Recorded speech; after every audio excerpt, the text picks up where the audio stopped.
Hey, sassy stuff, what's up? I'm Molly and I'm back with Georgia, and today we're going to be previewing the Ole Miss versus Kentucky game. So let's get right into it. Ole Miss is on the road this weekend. They are headed to Kentucky. We are looking at two teams that might not be as popular currently in the SEC, in my opinion. I don't think as many people are talking about these two teams. But I think this is going to be one of the better games to watch this weekend. We're obviously in week two. Week two's got a few cupcake games. Georgia, what are you thinking in terms of Ole Miss being on the road? Do you think that they're going to be good on the road? Do you think that they're going to have some hiccups here? I'm personally favoring Ole Miss, so I'm curious as to what your thoughts are with them being on the road. Yeah, I mean, this game last year was huge. Kentucky did upset Ole Miss, who was on fire most of the year. Ole Miss is currently ranked number 20. They actually just demolished Georgia State 63-7, but we didn't really expect anything other than them destroying Georgia State. I will say nothing was funnier than that guy. Okay, it wasn't funny. People are gonna be like, that wasn't funny. It was funny and petty of the Georgia State player going and stealing the chain from the sideline and throwing it across the field and the police having to get involved. These kids are crazy. They're just crazy these days, always acting out. Football has changed a lot with the demeanor of how these players act, and sometimes you just have to giggle at it. I mean, that's all you can do. Just laugh. I thought it was funny personally. I mean, Because I wouldn't have thrown it. I would have kept it. I love it. I mean, Ole Miss is favored by 9.5 points. Revenge factor here. We're on a revenge streak. Okay, University of Kentucky's 20-17 upset in the 2024 cost the Rebels a playoff berth. Here we go. I think revenge is best served in the SEC. And I think that two matchups like this, it's like flamingly on fire. I don't know how else to describe this. I know I sound like I'm like drunk saying this. I'm not. But I do think that I love a revenge matchup. Obviously, I did not like the one last week with Texas Ohio State, but I love a good revenge matchup. And I think it makes for an extra super kryptonite type defense on both sides. And I like seeing a heavy defense game. Obviously, you have to score to win, but I do love seeing games that are just kind of like you just can't move the ball in a way. I think it's fascinating because then when you finally have that break and you're able to move the ball, that's when I'm like, oh, yes, now we have a really good game. I like it being a close score. I like it being heavy on the defense. I don't know. Maybe I just like seeing Okay. men knocked around. I don't really know. Just I love personally. watching men tackle each other and roll It's around on the ground. That's what we watch football for. something really American about it. I don't know. Yeah! That was my eagle noise.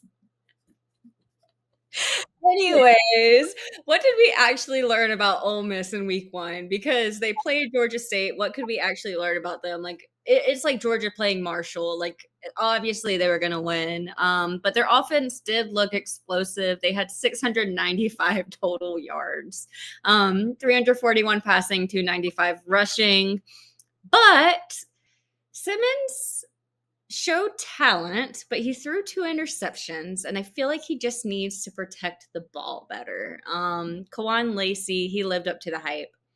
108 yards, 3 touchdowns, and wide receiver Harrison Wallace, he definitely was a go-to deep threat. But how will they perform against, and I'm not even saying Kentucky's that good. Like, I don't know. Like, this isn't even gonna, is this gonna be a big matchup? Maybe, maybe not. Kentucky is one of those teams that just can surprise and obviously upset you like they did to Ole Miss last year. I don't know if you've been watching this quarterback very often, but how do you feel about Austin Simmons being on the road with the SEC for the first time in his career? Yeah, like Austin Simmons, he was dynamic. But going to Kroger Field is going to be hard. There's going to be a lot of crowd noise from Kentucky fans. Kentucky fans are loud, and we're gonna have to see how he handles that for the first time. But I like him. I mean, especially following after Jackson Dart, who had so much hype and aura around him. I feel like sometimes when you follow a quarterback like that, it can be difficult just because even if you are really good, like, and you don't have that aura though, people aren't really gravitating towards you yet. So we'll see. I think he'll do a fine job. I'm not worried about him. Lane Kiffin, he's a good coach. He wouldn't have him starting if he wasn't prepared.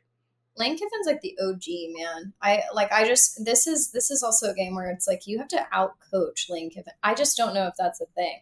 It's so funny because I remember just people hating Lane Kiffin when we were younger from, his Tennessee days. And just, I mean, people just would rag on him and just hated him so much. And then Saban hired him at Bama and everything just kind of switched around for him. And now he's definitely one of those coaches that you have to admire their gameplay, and you admire their passion for the game, and he's just a funny dude. Like, he is a funny guy. He's entertaining to watch. So yeah, shout out to Lane Kiffin for really making that U-turn in life and coming in clutch for Ole Miss. There are a few coaches in the SEC that I'm like, it's really difficult to outcoach them, and he's definitely on probably in the top three in my opinion. And like you said, I remember so many people just like not liking that dude. I don't know what the beef was. Maybe I need to like look more into You this. should look more into it. I mean, it was very interesting. I will say it was interesting, and it's interesting to, now that I'm not a kid, go back and see what all the beef was. I highly recommend doing that, and then seeing who he is now. It's just fun. But maybe we should get into Kentucky. Whew. Zach Calzada, he completed 10 out of 23 passes, 85 yards, one interception, and one rushing touchdown.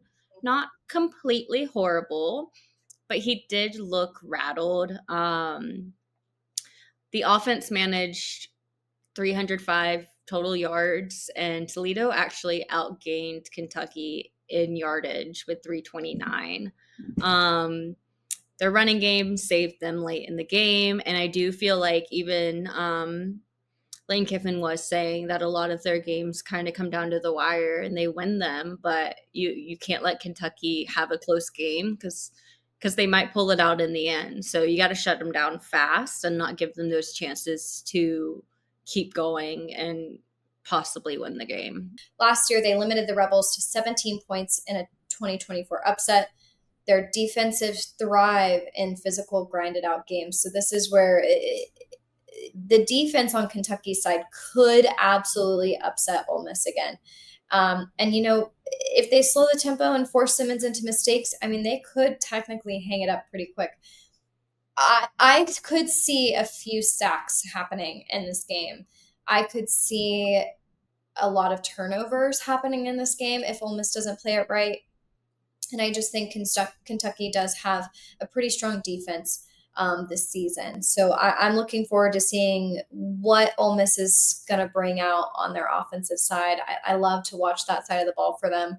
Once again, it's Lane Kiffin, guys. Yeah, and I mean, Mark Stoops even said about his QB Calzada, he's got to hand the football off. He doesn't read the plays well, and he just struggles with consistency. So I do see Kentucky struggling offensively a lot with him. But if he can get the ball, just hand the ball off, and maybe their run game can save them. But Ole Miss has a bigger front than Toledo does, so we'll see. But yeah, I mean, I like upsets. I'm sorry, I love, except when it's against my team. Don't talk about FSU and Alabama ever near me. I don't want to hear that name. Or Vanderbilt, and there's a few. Actually, don't even talk to me about Alabama football anymore. I'm not leaving my four walls, but I love an upset when it's not happening to me. So I think it'd just be fun for Kentucky. It'd be fun for their fans. Some of my favorite players from Bama have transferred over to Kentucky. So I'd like to see them have this win, but it's the first road start for Simmons. It's The gonna be SEC home opener.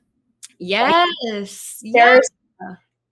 there's there's a lot that goes into this game, and I think it's just the energy of having that home field advantage. But it's also the energy of them being on the road because they do well on the road.